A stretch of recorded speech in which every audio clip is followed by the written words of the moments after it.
Good morning. How you guys doing? It's Mike back with the thought of the day on August 21st, 2025.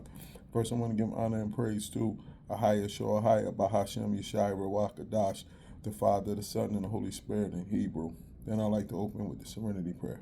God, grant me the serenity to accept the things I cannot change, the courage to change the things I can, and the wisdom to know the difference. May your will, not mine, be done. Today's title is There's No Atheist in the Foxhole. I was deciding what I was going to talk about today, and a few minutes ago I was just talking to one of my students, and one of my coworkers heard me talking to one of my students, and then he gave me that quote. He said, "There's no atheist in the foxhole."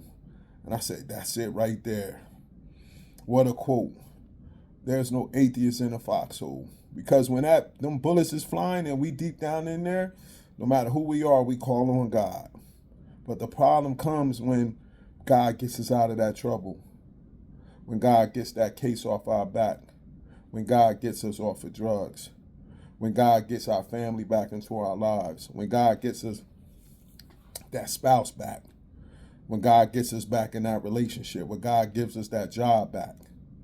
A lot of times we put God on the shelf and we go back to doing what we want to do, and we tell God we'll holler at you again when we need you. That's the disrespect that he don't like.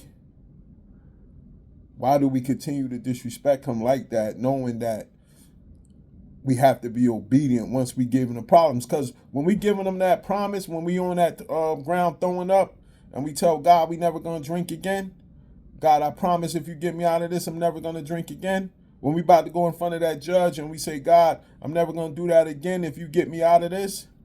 We make promises. We promise that we're going to go to church. We promise we're going to change our lives. We promise we're never going to cheat again. We do all that promising until we get what we want. Said there was no atheist in the foxhole. It's deep. Because once he allow us to fall back on our face again, or he allow our head to get busted to the white meat, we go back and we start praying again. God, please do it. Please do it. Please do it. This last thing that I went through, that's why I just I went all in. I put everything where it needed to be at, and I just put all my chips on the Most High and said, it's over, man. I'm not putting them on the shelf no more. I'm not telling them, all right, God, stay right there. I'll call you when I need you again. I'm rocking with them.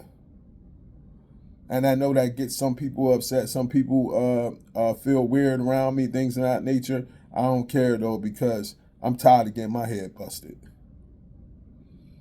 Wow. There's no atheist in the foxhole.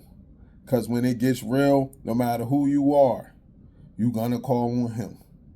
This is Mike. Enjoy the rest of your day. Shalom.